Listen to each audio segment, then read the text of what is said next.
When becoming a zombie, you don't have to go all blood, guts, and gore, although I often prefer to do so. What you can do instead is go for more of a basic zombie, of just starting to rot flesh without any of the major wounds. Now what I'm doing here is basing out my skin tone with my favorite zombie product, which is Dead Guy Gray, or Dead Flesh by Woochie. I think I've seen it in both names. But I really love that it gives you a grayed out skin tone, not really of white. It still has just a hint, there was some life there at one point, but removes a lot of that actively living color.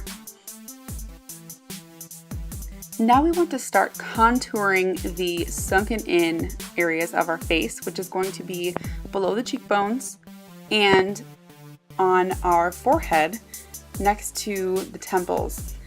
You kind of want to focus on coming down straight from above the peak of the eyebrow and straight out from the edge of your eye. To do this, I'm just using a very light layer of matte black powder, and I'm using Gothic from the Tarte palette.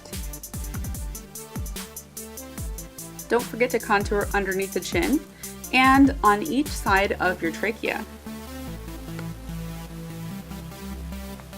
Signature to any zombie is the sunken in eyes. And we're going to start by using the Gothic matte black shadow, but we don't want to have it very thick since this is actually just the base for some of our rotted sunken in colors. Start by filling in the cut of your eye and then blending that outwards, and then adding it below the eye and blending out to the bottom of the socket.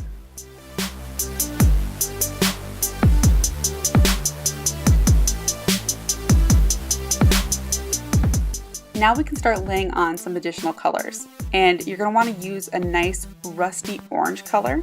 Again, I'm using Tarte's Doodle for this, and you want to do a nice, very thin line above and below your eye, and then smoke that out slightly. We don't want to have it cover the whole eye, but mostly just the lid and a little bit down into the socket. Then taking contrast, or a really royal purple, go ahead and fill in your lids and add just a little bit of what's left on the brush underneath your eye.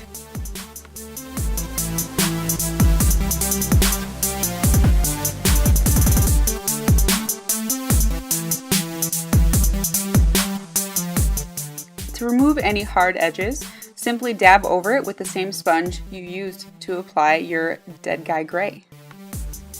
I'm now using a mix of Tarte's Contrast, which is the dark purple, and Make the Gradient, which is a dark brown, and adding more color to the contrasting sunken in areas of my face.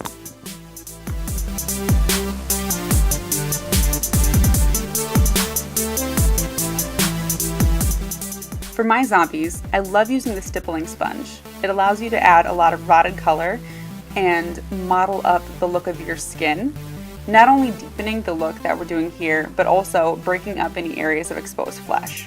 So taking a dark purple cream paint, I'm using the dark purple from the Ben Nye Bruise Wheel. Go in and darken up all of the contrasting areas on your face, which is those sunken in cheeks, your temples, and your eyes. Then bring it across your face as well, just to kind of give a little more dimension to a lot of that flat gray we have going on. Next, take your rotted green color and go back over the same areas a little bit more lightly than you did with the purple.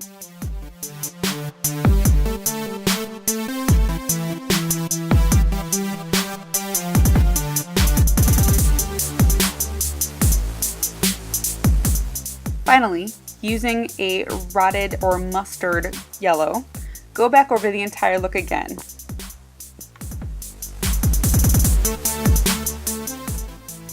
This zombie is now ready to take on any Halloween party without having to bring any blood, guts, or gore to the scene. Thanks for watching my basic zombie tutorial. And if you liked this and want to see more zombie tutorials or special effects makeup, click subscribe. And for additional tutorials for costumes, you can find more on madlikealice.com.